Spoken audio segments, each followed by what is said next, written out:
नमस्कार दोस्तों, कैसे हैं आप। हर हर महादेव।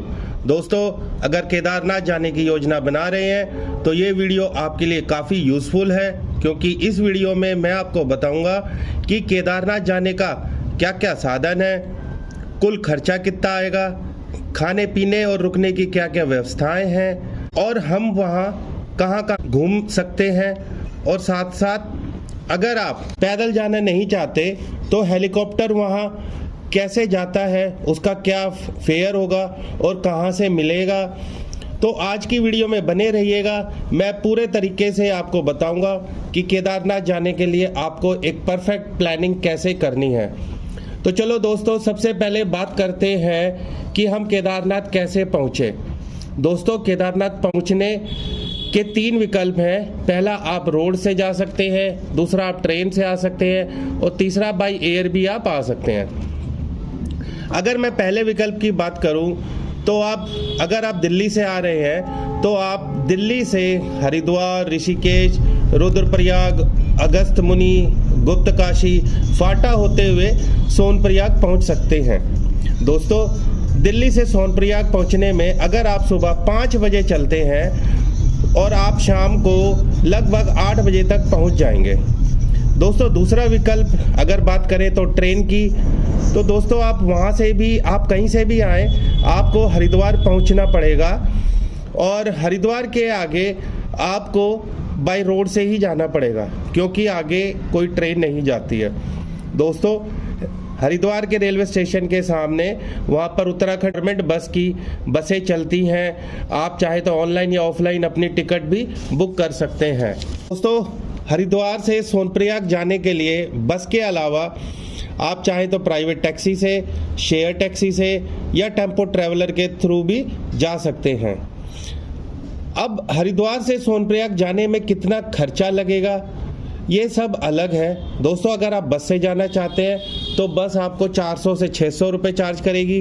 अगर आप शेयर टैक्सी में जाना चाहते हैं तो आपको 800 से 1000 रुपया पर पर्सन लगेगा। अगर आप प्राइवेट टैक्सी खुद लेके अपने लिए जाना चाहते हैं तो करीब 8 से 10,000 तो लग सकता है।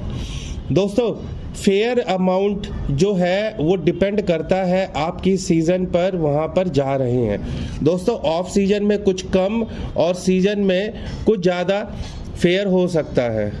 दोस्तों, हरिद्वार या ऋषिकेश से आपको लगभग 8 से 10 घंटे लगेंगे सोनप्रयाग पहुँचने के लिए।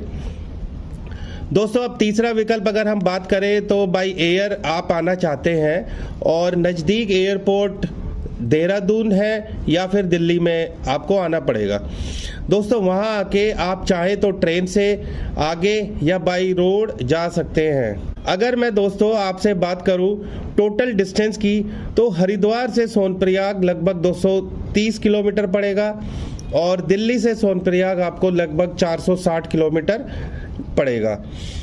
दोस्तों, केदारनाथ का जो ट्रस्ट है उसकी भी एक साइट है, मैं वो भी आपको बताना चाहता हूँ, जिसको ये लोग GMVN कहा जाता है। GMVN का मतलब है गढ़वाल मंडल विकास निगम। दोस्तों, GMVN की वेबसाइट से भी आप अपने बस की ऑनलाइन बुकिंग कर सकते हैं। दोस्तों, अब हम लोग सोनप्रयाग के लिए रवानगी लेते हैं। ये सफ़र हमें करीब 8 से 10 घंटे ले सकता है अगर आप हरिद्वार से सोनप्रयाग जाते हैं। दोस्तों, अगर आप अपनी पर्सनल कार से भी जाना चाहते हैं तो आप सोनप्रयाग तक जा सकते हैं, लेकिन मैं ये बताना चाहूँगा कि सोनप्रयाग से आगे कोई पर्सनल कार या टैक्सी या बस नहीं जाती है। हम जो भी लोग जाएंगे उन्हें सोनप्रयाग में रुकना पड़ेगा, क्योंकि वहाँ पर ना एक बहुत बड़ी पार्किंग है जहाँ आप अपनी गाड़ी पार्क कर सकते हैं। और दोस्तों, पार्किंग का चार्ज आपको बता देता हूँ, ये लोग लगभग 24 घंटे के 200 रुपये इन्होंने हमसे लिए।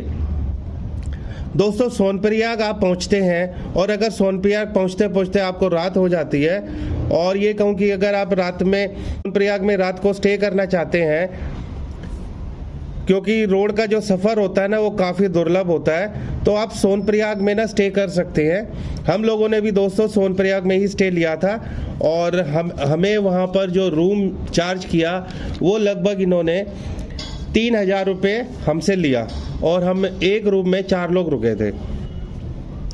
दोस्तों सोनप्रयाग से आप रुकने की बात करूं तो उससे पहले मैं ये बात करूंगा कि हम लोग को बेस्ट सीज़न केदारनाथ जाने का कौन सा है। दोस्तों जैसा आपको पता है कि केदारनाथ केवल 6 से 7 महीने के ही कपाट खोले जाते हैं, जो कि अप्रैल मई में अक्षय तृतीया के दिन कपाट खुलते हैं और उसके बाद अक्टूबर या नवंबर में कार्तिक पूर्णिमा के दिन केदारनाथ जी के कपाट बंद हो जाते हैं। तो दोस्तों अप्रैल से लेके अक्टूबर नवंबर के बीच का जो समय है और इस दौरान जो बेस्ट समय है वो है सितंबर से अक्टूबर का केदारनाथ प्लान करने का। दोस्तों इस समय थोड़ी ठंड भी होती है पर पीक सीज़न नहीं होता है। कहने की बात है इस समय आपको बजट भी कम आएगा और भीड़ भी थोड़ी कम रहेगी। दोस्तों मई जून की अगर मैं बात करूं तो काफ़ी भीड़ होती है क्योंकि गर्मी छुट्टी का सीज़न होता है, तो काफ़ी लोग ना वहाँ पर जाते हैं। दोस्तों अगर आप जुलाई अगस्त में जाते हैं तो केदारनाथ में काफ़ी बारिश होती है, जिससे हमारी यात्रा उतना आनंद नहीं मिलता है। तो आप जुलाई अगस्त वाले सीज़न में प्लान मत करिएगा, और अगर करना ही है तो आप आराम से अक्टूबर नवंबर तक अपना प्लान कर सकते हैं, क्योंकि इस सीज़न में हमारा बजट भी थोड़ा कम हो सकता है, क्योंकि पीक सीज़न में होटल के चार्ज, खाने पीने के चार्ज दोस्तों डबल से ट्रिपल वहाँ के लोग चार्ज करते हैं अगर हम लोग मई जून सीज़न में जाते हैं। तो इसलिए बेस्ट सीज़न होता है अक्टूबर नवंबर में हम लोगों को प्लान करना चाहिए कि हमें वहाँ आराम से दर्शन ज्योतिर्लिंग के हो जाएंगे और साथ ही साथ हमारे बजट में भी केदारनाथ की यात्रा हो जाएगी। दोस्तों अगर हम सोनप्रयाग में रुकना चाहते हैं तो वहाँ पर जो होटल का किराया है वो 800 से 1000 रुपये प्रति व्यक्ति लगता है, और अगर हम लोग सीज़न में जाना चाहते हैं तो वहाँ पर करीब 3000 से 4000 रुपये होटल का चार्ज लगता है। दोस्तों अगर हम अकेले जाना चाहते हैं, फैमिली साथ में नहीं है, तो वहाँ रुकने का दूसरा भी ऑप्शन है जिसको डॉर्मेट्री बोलते हैं। तो दोस्तों सोनप्रयाग में बहुत सारी डॉर्मेट्री अवेलेबल है जो हमें करीब 500 से 600 पर पर्सन चार्ज लगता है और 24 घंटे के लिए हमें रुकने की जगह मिलती है। दोस्तों एक और ऑप्शन है वहाँ पर, वो सबसे सस्ता है वहाँ पर, जिसको लोग हॉल बोलते हैं। तो दोस्तों हॉल एक क्या होता है, एक बहुत बड़ा रूम है जिसमें ज़मीन पर सोना पड़ता है, एक गद्दा और एक रजाई या कंबल मिल जाता है, और एक रात के लिए ये लोग करीब 300 से 400 प्रति व्यक्ति हमसे लेते हैं। दोस्तों अब आगे चलते हैं सोनप्रयाग से गौरीकुंड का। दोस्तों इसका डिस्टेंस है 5 किलोमीटर, और सोनप्रयाग से गौरीकुंड को कैसे पहुंचना है, यह हमारे पास 2 विकल्प है। एक हम लोग पैदल जा सकते हैं, दूसरा प्राइवेट टैक्सी। दोस्तों मैंने बताया कि सोनप्रयाग से आगे कोई कार या किसी प्रकार की बस नहीं चलती है, तो वहाँ पर ना हम लोगों को सुमो या बुलेरो तरह की गाड़ियाँ देखने को मिलेगी, जो कि 50 रुपये प्रति व्यक्ति लेके हमें 5 किलोमीटर की दूरी करीब 15 से 20 मिनट में गौरीकुंड पर पहुंचा देते हैं। तो दोस्तों अब हम गौरीकुंड पहुंच चुके हैं। वहां पर अगर हमें घोड़ा या खच्चर लेना है तो उसका चार्ज एक साइड का लगभग 3000 रुपये ये लोग चार्ज करते हैं। अगर किसी को पिट्ठू लेना है तो उसका चार्ज करीब 7000 से 9000 रुपये है, और अगर वहाँ किसी का वज़न ज़्यादा है तो दोस्तों उसका खर्चा करीब 11 से 13000 रुपये लग सकता है। दोस्तों वहाँ पर पालकी भी मिलती है जिसका चार्ज करीब 7000 से 8000 ये लोग हमसे चार्ज करते हैं। दोस्तों अब हम प्रारंभ करते हैं अपनी पैदल यात्रा की 16 किलोमीटर की यात्रा गौरीकुंड से केदारनाथ तक का है। दोस्तों अगर हम पैदल यात्रा करना चाहते हैं तो हमें एक लाठी जरूर चाहिएगी, जो कि हमें 40 रुपये में सोनप्रयाग से या गौरीकुंड से अवेलेबल हो जाएगी। दोस्तों अगर आप हेलीकॉप्टर से यात्रा करना चाहते हैं तो आपको सोनप्रयाग जाने की आवश्यकता नहीं है, हेलीकॉप्टर से आना जाना लगभग 7,000 से 9 रुपये लगेगा और हेलीकॉप्टर की बुकिंग आप उसकी साइट से भी कर सकते हैं, उसका लिंक मैंने डिस्क्रिप्शन में ऐड कर दिया है। तो चलिए दोस्तों, अब हम बात करते हैं पैदल यात्रा की जो हमने की। दोस्तों, पैदल यात्रा करते हुए हमें बहुत ज़्यादा प्राकृतिक सुंदरता, नेचुरल ब्यूटी दिखेगी और साथ साथ वहाँ पर बर्फीले ग्लेशियर, वहाँ पर पहाड़ों पर बर्फ़ की चादर और साथ साथ वहाँ का नज़ारा बहुत ही सुंदर होता है। दोस्तों, मंदाकिनी नदी के ऊपर बहुत सारे पुल बने हुए हैं और पुल से भी नज़ारा ना बहुत ही सुंदर दिखता है, हम लोग उसका भी आनंद ले सकते हैं। जो व्यूज़ है ना दोस्तों, जो व्यूज़ हैं और जो ब्यूटी है ना, वो बहुत अच्छी है। अगर आप फोटोशूट में इंटरेस्टेड हैं तो बाकायदा इस 16 किलोमीटर की पैदल यात्रा में आप भरपूर आनंद ले सकते हैं। दोस्तों, इस पैदल यात्रा के दरमियान हमें कई पुराने मार्ग भी दिखाई देंगे जो कि हमें पता है कि जैसे 2013 में जो आपदा आई थी केदारनाथ में, जो कि हमारे रूह कांपने वाली थी। तो दोस्तों, अभी भी ना कुछ वहाँ के ट्रेसेस, पुराने जो रास्ते हैं वो हमें रास्ते में दिखाई देते हैं। लेकिन दोस्तों, अभी जिस मार्ग से हम लोग जा रहे हैं वो बिल्कुल नया है, जिससे हम लोग कई जगह रास्ते में पुराने मार्ग भी ना वहाँ से हमें कुछ दिखाई देते हैं। दोस्तों, हमें रास्ते में वहाँ पर तंबू लगा के बहुत सारे चाय नाश्ता के स्टॉल मिल जाएंगे। अगर आप चाय नाश्ता ब्रेकफास्ट करना चाहते हैं तो भी कर सकते हैं। साथ के साथ जगह पर वहाँ वॉशरूम मिलेगा, जगह जगह आपको फर्स्ट एड के सेंटर मिलेंगे। अगर आपको सांस लेने में कोई दिक्कत है या किसी प्रकार की कोई परेशानी लग रही है या महसूस लग रही है तो आप वहाँ पर कुछ दूरी पर बनी हुई चेकअप करा सकते हैं, जो वहाँ पर रास्ते में फर्स्ट एड बने हुए हैं। दोस्तों, ये पैदल यात्रा आपके स्टेमिना पर पड़ता है, आप कितने घंटे में यात्रा तय करते हैं। अगर आप नॉर्मल स्पीड में चलते हैं और कम स्टॉप लेते हैं तो आप आराम से 8 से 10 घंटे में यह 16 किलोमीटर की यात्रा तय कर सकते हैं। दोस्तों, केदारनाथ से ठीक 1 किलोमीटर पहले हमें एक बेस कैंप पड़ेगा। इस बेस कैंप पर ही दोस्तों हमारे रहने और खाने की व्यवस्था होती है।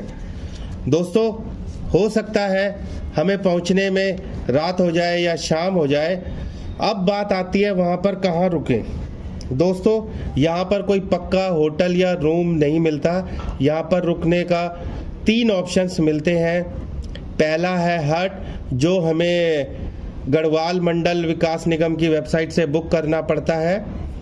इसका रेंट सीजन के हिसाब से वेरी होता है। दोस्तों, यहाँ पर मिलना बहुत मुश्किल है क्योंकि ये पहले से ही ना बुक्ड रहती है और यहाँ पर करीब 2,000 से 4,000 रुपये पर पर्सन का चार्ज लगता है। दोस्तों, दूसरा है टेंट। यहाँ पर 3 टेंट हाउस कॉम्प्लेक्स हैं। एक है नंदी कॉम्प्लेक्स, दूसरा है सुमेरो टेंट कॉलोनी और तीसरा है स्वर्ग रोहिणी कॉम्प्लेक्स, जो सबसे बेस्ट है। दोस्तों, इनमें 3 प्रकार के टेंट भी बने हुए हैं। पहला टेंट 10 लोगों के लिए जगह होती है, जहां पर गद्दे, रजाई और स्लीपिंग बैग मिलता है। इसका किराया करीब 600 से 1,000 रुपये पर पर्सन ये लोग चार्ज करते हैं। दोस्तों, इसमें वॉशरूम शेयरिंग वाला मिलता है, कोई पर्सनल वॉशरूम नहीं है। दूसरा दोस्तों, सेम टेंट है पर इसमें सिर्फ 3 से 4 लोगों के रहने की व्यवस्था होती है। हमने यही लिया था, जो कि हमने 6,000 रुपये लगा। और इसमें क्या मिला, इसमें एक डबल बेड मिला, एक सिंगल बेड मिला और इसमें दोस्तों मेन चीज़ था, इसमें वॉशरूम अटैच मिला और साथ में मिला गीजर फैसिलिटी। क्योंकि हमारे साथ फैमिली था, लेडीज़ थी, तो इसलिए हमने अटैच बाथरूम वाला ऑप्शंस लिया। दोस्तों, तीसरा ऑप्शन भी वहाँ पर मिलता है, जो बहुत ना छोटा है, जिसमें करीब आप 2 लोग रह सकते हैं और इसका किराया 200 से 400 रुपये मिल जाता है। यहाँ पर भी दोस्तों इसमें भी वॉशरूम नहीं मिलता और सार्वजनिक टॉयलेट पर ही यूज़ करना पड़ता है। दोस्तों, यहाँ पर खाने पीने के डबल से ट्रिपल रेट मिलते हैं और थाली लगभग 200 से 300 में मिल जाती है। दोस्तों, केदारनाथ जी के दर्शन के लिए हमें सुबह जल्दी लाइन में लगना पड़ेगा, क्योंकि लोग 3 बजे के आके लाइन में लग जाते हैं और कोशिश करना पड़ेगा कि लाइन में जल्दी लग जाए, जिससे हमारे दर्शन जल्दी हो जाए। आप सोच लें आपके करीब 4 से 6 घंटे तो लगेंगे ही लगेंगे दर्शन के लिए।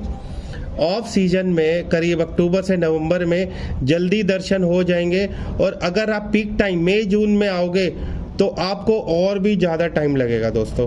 अब प्रसाद बात करें तो वहाँ पर अलग अलग रेट के पैकेट मिलते हैं जो करीब 100 से 500 में हमें मिल जाते हैं। दोस्तों मंदिर के पीछे एक बहुत बड़ी शिला देखने को मिलेगी।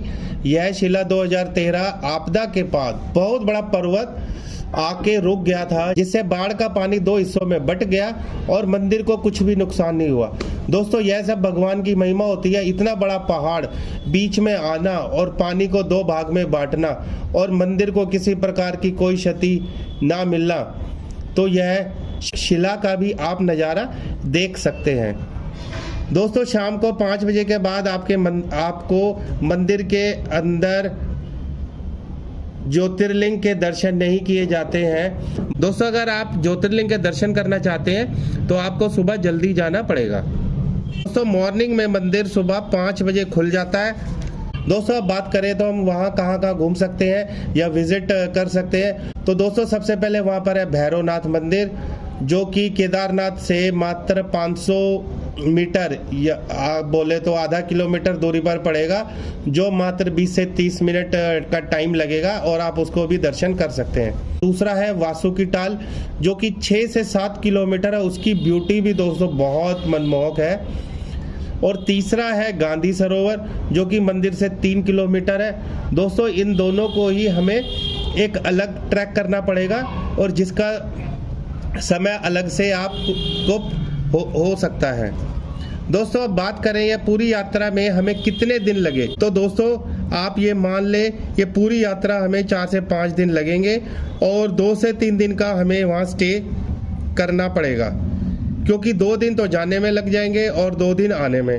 अब जब हम वापस मंदिर से गौरीकुंड या सोनप्रयाग आएंगे तो हमारा कम टाइम लगता है, क्योंकि उतार होती है और आप मान लीजिए करीब 5 से 6 घंटे आपको फिर भी लग जाएंगे वापस आने के लिए। ये जो टाइम मैंने दोस्तों बताया है यह हमारा टाइम दिल्ली से केदारनाथ है। अब जो लोग दिल्ली से बाहर देख रहे हैं तो वो अपना टाइम अकॉर्डिंगली इस टाइम में ऐड कर सकते हैं। दोस्तों लास्ट में अब मैं बात करता हूँ टोटल खर्चे की।